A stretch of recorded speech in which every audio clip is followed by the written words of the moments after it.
Bom, pessoal, muito bom dia. Vamos dar início então à nossa reunião semanal do dia 9 de maio de 2022. Começando a semana, então, a gente passa pelos indicadores aqui no Brasil, né? A gente teve uma semana marcada aí por uma intensa volatilidade para os mercados globais após a decisão da taxa de juros americana. E aqui no Brasil, o Ibovespa acabou encerrando em queda aí de 2,54%, cotado aos 105.134 pontos. Tá. O grande destaque da semana passada por aqui foi, de fato, a decisão do Banco Central em aumentar a Selic em 1 ponto percentual, agora em 12,75% ao ano. No entanto, foi em linha aí com o esperado pelo mercado. Além disso, o Banco Central ele indicou ser provável uma extensão do ciclo de alta de juros com um ajuste de menor magnitude na próxima reunião em junho, sem especificar se esse seria o último aumento da taxa, né? Então, o mercado ele agora está aí precificando uma Selic terminal em 13,25 e 13,75, né? Essa seria, acho que, o grande faixa de consenso entre os analistas, tá? No mercado de ações brasileiro, a temporada de resultados segue com quase 60% do Ibovespa já com os resultados reportados, tá? Destaque positivo para a Petrobras, que reportou resultados fortes e dividendos altos, segurando parte da queda das perdas do Ibovespa na semana passada. As ações preferenciais da Petrobras, elas apresentaram a maior alta do Ibovespa, subindo 9,2% na semana passada, tá? Com a queda dessa última semana, o Ibovespa ele basicamente zerou aí os ganhos no ano, né? A gente viu o Ibovespa com 0,30 de alta em 2022. No entanto, a gente vê a importância de ter uma carteira de gestão ativa em renda variável, né? Enquanto o nosso índice benchmark está subindo 0,30 apenas no ano, a nossa principal estratégia está subindo 12,33%, né? Gerando um alfa aí bastante positivo frente ao Ibovespa, tá?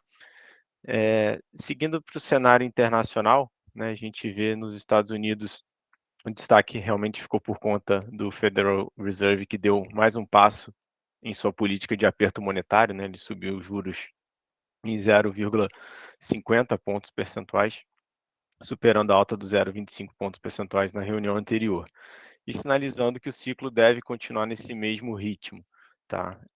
Em coletiva de imprensa após o anúncio, o presidente do Fed, o Jerome Powell, ele anulou especulações sobre um aperto monetário ainda mais agressivo e esclareceu que o Fed não está considerando ativamente um aumento maior do que 75 pontos base, tá? Antes mesmo do anúncio do aumento de juros, o título americano de 10 anos foi negociado acima de 3% já no início da semana, né? Esse foi o nível mais alto desde 2018, antecipando aí a continuidade do ciclo de aperto monetário. Olhando para os dados econômicos americanos, né, a gente teve vagas de emprego nos Estados Unidos e o número de americanos que deixaram seus empregos em março subiram para níveis recordes, tá? Indicando que os empregadores continuam lutando para reter e contratar trabalhadores, né? O número de posições disponíveis por lá aumentou para 11,5 milhões no mês, superando 11,2 milhões esperados pelo consenso. O relatório de emprego, ele mostrou também uma criação líquida de 428 mil postos de trabalho em abril, bem acima do número de 391 mil esperados pelo mercado. A situação que a gente vê hoje nos Estados Unidos é basicamente para cada desempregado a gente tem 2 vagas de emprego por lá.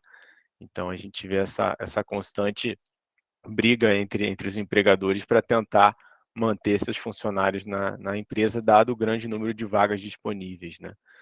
A taxa de desemprego americana ela permaneceu em 3,6% no mês, enquanto a remuneração média por hora subiu 0,3%, né? A gente está vendo essa sequência de aumentos no salário americano muito por conta da grande oferta de emprego, tá?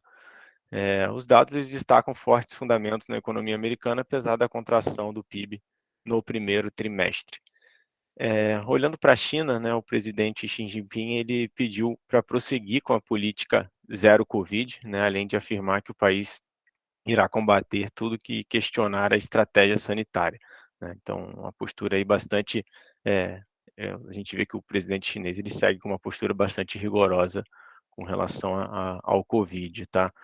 A atividade do setor de serviços da China acabou contraindo em abril, o segundo ritmo mais forte já registrado, né, visto que essas restrições mais rigorosas acabaram parando a indústria. Tá, o PMI de serviços também caiu para 36,2 em abril, né, o segundo menor nível desde o início da pesquisa que começou em novembro de 2005. Tá, então, em março, esse número era de 42 pontos, caiu para 36,2, lembrando que esse número ele é ainda bem abaixo da marca de 50 pontos, que é o que separa a contração de expansão. Tá? E, por fim, passando aqui nos índices imobiliários, né, o IFIX, ele fechou a semana em queda aí de 1,2%, foi impulsionado negativamente pelos ativos de shopping e de lajes corporativas, né? Basicamente, essa extensão do ciclo de alta da Selic acaba afetando, de certa forma, o mercado de fundos imobiliários, né, para alguns setores, e isso acabou refletindo, então, no desempenho do IFIX na semana passada. Dando sequência, então, vou chamar o Leandro aqui para comentar um pouquinho de moedas para a gente. Bom dia, Leandro, tudo bem? Bom dia, Gustavo. Bom dia a todo mundo. Semana volátil, né? A gente teve uma super quarta, liberação aí de taxas de juros, tanto aqui no Brasil quanto nos Estados Unidos. A gente estava aqui de olho na taxa dos Estados Unidos e no tom da sua ata, né? Mas como o próprio Gustavo disse, Jerome Powell deu uma acalmada nos ânimos, né? Nesse dólar que chegou a bater 5,11 na sexta-feira, né? e, e voltou para 5,8, ou seja, voltamos aos patamares aí acima de R$ 5 aí pelo dólar, tá? Então todas as moedas fortes aí sofreram, né? Na verdade valorizaram frente ao real, nosso real desvalorizou. E o DXY só mostra que esse medo continua, né? Então, além de chegar na máxima dos últimos 7 anos, né? A gente está vendo eles renovando máximas até então. Esse DXY, para quem não sabe, é um índice do medo, né? Que isso é uma principal cesta de moedas versus o dólar, tá? Então, olho nisso, vamos ver o que vai acontecer. A volatilidade aqui continua intensa, então muito cuidado. Falando sobre criptos, meu Deus do céu, né? O Bitcoin vai acabar, né? Essa é o que todo mundo fala, né? Então, sensacionalismo barato, né? Porque se a gente for ver pela parte existe um site chamado The Bitcoin Obituary, tá? O Bitcoin já morreu 447 vezes, tá? Então, eu acho que não vai ser dessa vez, tá? Mas, enfim, o Bitcoin realmente está caindo muito e analistas falam que ele pode chegar até US$ 28.000, tá? Então, apertem os cintos, as criptos estão voláteis aí para baixo, tá? E o Ethereum segue também no mesmo ritmo, né? O Bitcoin, na verdade, ele é uma base para todos os demais criptos e a gente está vendo um período sangrento aí nesses últimos dias. Beleza? É isso. Um abraço para todo mundo. Valeu. Valeu, Leandro, obrigado. Dando sequência, então, chamar o Alípio para comentar um pouquinho das commodities agrícolas para a gente. Bom dia, Alípio. Bom dia. A gente tem um cenário que não se via há muito tempo, né? Então, todas as commodities agrícolas aí no cenário tudo vermelho. Foi uma semana de bastante volatilidade, como o Leandro e o Gustavo já comentaram. Em relação à soja, em Chicago também foi uma semana bastante agitada, né? As cotações durante a semana chegou a testar alta e baixas bem fortes. Encerrou o pregão da última sexta aí com perdas de quase 30 pontos, né? Entre os contratos mais negociados. O maio fechou na casa dos 16,55, o julho 16,20 e o agosto 15,71 dólares por bushel, né? Então, nesse cenário, a soja ela acabou perdendo a média móvel dos últimos 20 dias, de 20 períodos. Então, esse é um fator que tecnicamente é negativo para as cotações, né? Então, a grosso modo, seguindo a análise técnica, segundo analistas, agora a gente entra numa tendência de queda e é um sinal de alerta, né? Então, a pressão maior veio do setor financeiro, né, com uma aversão de risco bastante forte entre as commodities nesse momento, alta do juro nos Estados Unidos e mais uma tentativa de controle de inflação do país, né?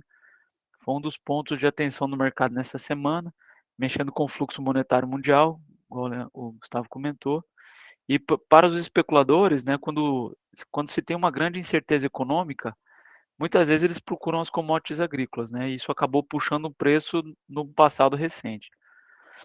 Porém, as vendas também que os traders realizam, os especuladores nos últimos dias, também exerceu uma pressão forte aí sobre as cotações, né? Do lado dos fundamentos, a atenção se dá sobre o clima nos Estados Unidos.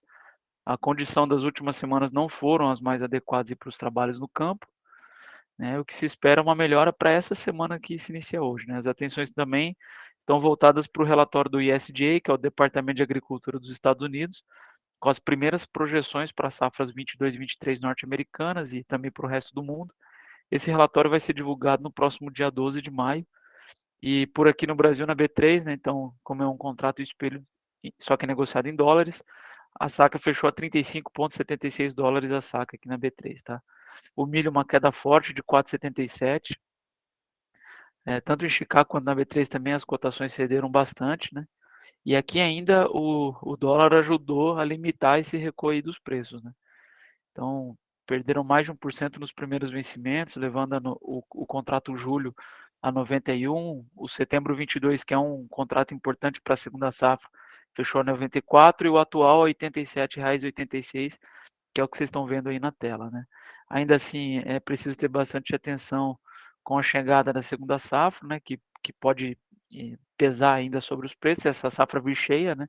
Então o mercado está de olho nessa safrinha, que recebeu boas chuvas nos últimos dias, em algumas regiões, e a grande questão é que estamos com um recorde de área plantada de milho safrinha, né? Então, grande aversão de risco também, mais uma vez, aqui em relação ao milho, e a China, ela segue empacada, né, com a sua política de zero Covid, setor de serviços lá sob forte pressão, empresas pensando em sair do país, e 25% dos contêineres do mundo estão parados, né, deixando as cadeias de suprimentos aí toda estressada, né? Em relação ao café, uma queda de 5,39, negociada a 260 dólares a saco. O mercado de café arábica também saiu em queda, né? Grande preocupação, então, nessa semana com os fundamentos. Desculpa, os fundamentos eles seguem sólidos do café, tá? Mas os fatores externos aí eles continuam influenciando os preços, né? Primeiro, essa pressão que veio da China, com essa restrição Covid-19. O governo chinês disse que continuará com seus rigorosos bloqueios aí, principalmente em Xangai e Pequim, né? O que vai manter restaurantes e cafés fechados e vão reduzir o consumo de café na China. Além disso, também pesa ainda sobre as cotações do café os impasses entre Rússia e Ucrânia, né, que sem um cessar-fogo aí traz preocupação em relação à demanda do café. Já o boi gordo é o que teve menos volatilidade, uma queda de 0,26, negociada a R$ 323 arroba. Os frigoríficos aí eles estão encontrando facilidades para alargar as escalas de abate, porque a gente está num período de grande oferta de animais prontos, né? Então o mercado físico ele segue com pouco ajuste, aqui na B3 também, uma queda só de 0,26. E ainda, além disso, no mês de abril foram vendidos para o mercado externo 157 mil toneladas de carne, né? Então é um número bem interessante, porque ele é 25% superior ao que foi visto no mesmo período no ano passado, e esse é o maior volume embarcado em um mês de abril de toda a história, né? Então, isso também segue segurando os preços do boi gordo nesse patamar aí de preço. Beleza? Beleza, pessoal? Bom dia a todos aí. Valeu, Lipe, obrigado. Dando sequência, então, chamar o Diego para comentar das demais commodities para gente. Bom dia, Diego. Bom dia, Gustavo. Bom dia a todos. Vamos lá, começando pelo Brent, nosso petróleo.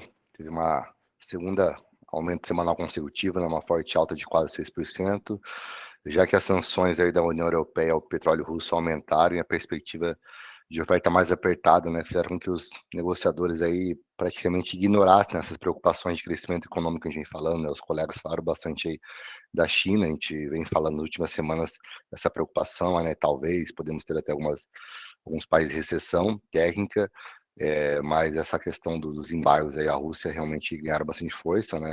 Até porque a União Europeia ela está basicamente ajustando, né, o seu plano de sanções, né? Que será o sexto pacote, tá? De medidas contra a Rússia desde o início da guerra, né? Na esperança de conquistar alguns membros relutantes a garantir esse apoio unânime, né? Que são necessários 27 países membros, né? Disseram aí algumas fontes aí, a União Europeia, a Reuters, a União Europeia fez aí o final de semana de algumas negociatas internas, né? A proposta inicial pedia basicamente o fim das importações da União Europeia do petróleo e derivados russos até o final deste ano, mas isso, como tem alguns países são bem dependentes, eles ainda não concordaram e estão em negociações para ver se essa proposta seja mais flexível ou não, tá? Mas basicamente isso ocorrendo é muito provável que a importação do petróleo da Rússia na Europa despenque drasticamente, tá, ao longo do ano, forçando, né, o país aí do presidente Vladimir Putin diminuir muito a produção, o que apertaria ainda mais a oferta global e os preços das commodities, né? Então, dessa commodity energética. Então, realmente a preocupação voltou à tona aí em relação à oferta e demanda no médio e longo prazo, né? A gente está falando de preocupação de curto prazo, e aí fez com que o petróleo subisse mais perto de 6% na semana, né?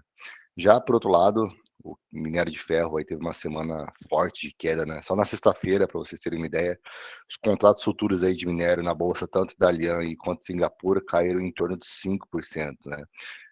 A China basicamente reforçando essa dura política aí, a resposta à Covid-19, até o Gustavo comentou, que atingiu a atividade econômica, né? Levando os negociadores a serem bem mais cautelosos, né? A TV estatal chinesa, na quarta-feira, informou que após reunião com o órgão mais alto decisório do país, que combaterá quaisquer comentários e ações que distorçam ou duvidem ou neguem da política de resposta da Covid do país. Ou seja, lá a gente sabe que o buraco é mais embaixo, né? Mexer com o governo é meio complicado. Mas, enfim, por isso o minério aí, essa questão chinesa, maior produtora mundial consumidora, caiu fortemente na semana passada. O ouro, também uma queda, mas digamos assim, mais uma queda semanal, né? Já é a terceira queda semanal do ouro, mas uma queda, digamos que leve, né? Até porque, mais uma vez, tá, o principal fator que empurrou o ouro para a cotação do ouro para baixo foi a alta do Treasury, né? Dos bonds norte-americanos. Vou usar como referência aqui o T10, né?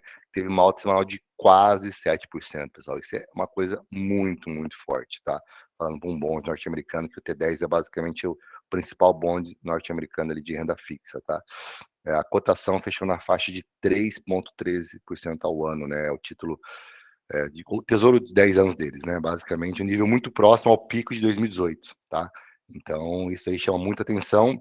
E o ouro, digamos que de certa forma, ele ainda está resiliente para essa questão de inflação global, né?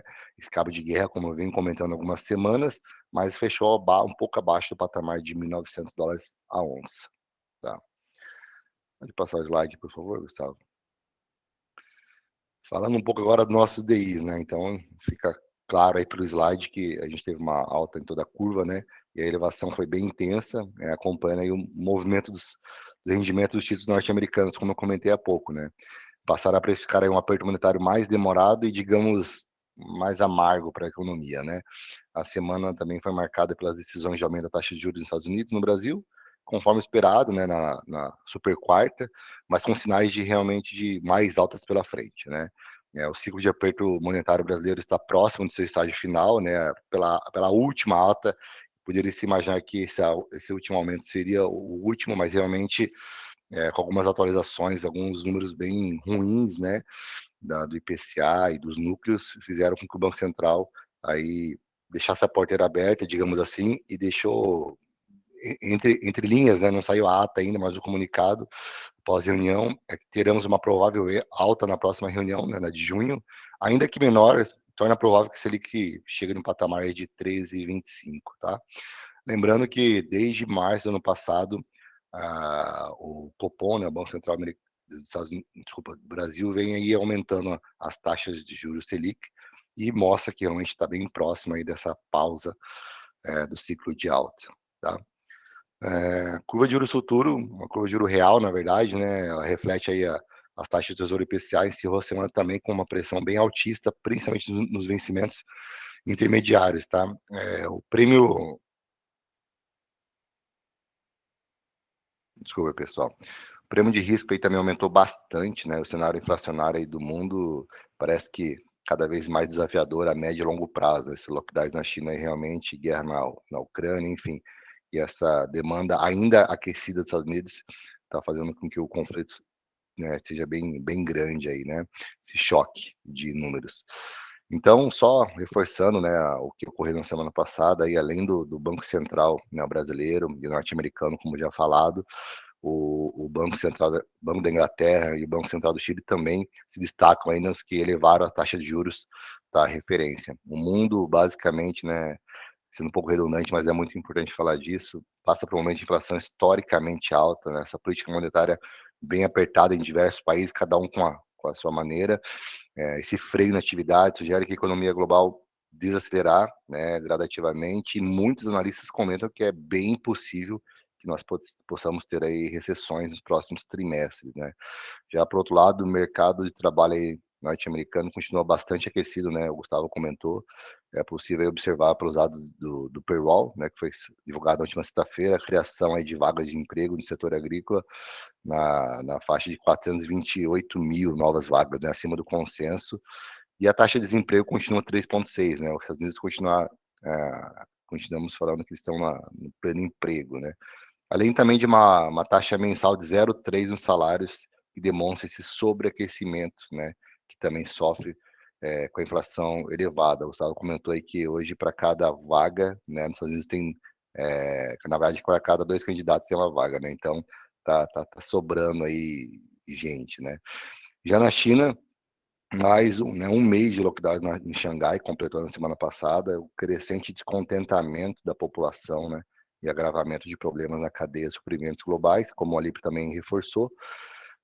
Em outras cidades chinesas, como Pequim, aumenta aí as restrições, né, o pessoal vem aumentando muito essa preocupação. Em Pequim, por exemplo, eles estão aumentando fortemente as restrições para, teoricamente, tentarem evitar a severidade das medidas de isolamento que houve em Xangai, né. Então, realmente, volatilidade, muitas incertezas aí, principalmente vindo da China, que algumas informações a gente não tem tanta precisão, digamos assim, né.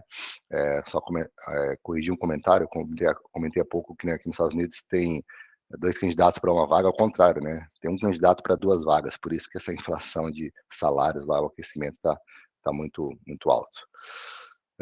Já falando em destaques aí internacional para essa semana, né, será basicamente aí a inflação consumidor e produtor nos Estados Unidos e na China, né, referente ao mês de abril. Além disso, serão importantes dados do setor externo de crédito na China e a produção industrial na Europa, já que no Brasil os destaques serão a ata de fato, né, que a gente vai conseguir ver detalhadamente qual que é a trajetória, digamos assim, né, dita ou esperada pelo Copom, né, a inflação oficial e o PCA de abril também sai nessa semana, e as vendas do varejo e volume de serviços de março, né, então também uma semana aí recheada de informações bem relevantes, principalmente em relação a níveis de inflação global e a ata do nosso Copom.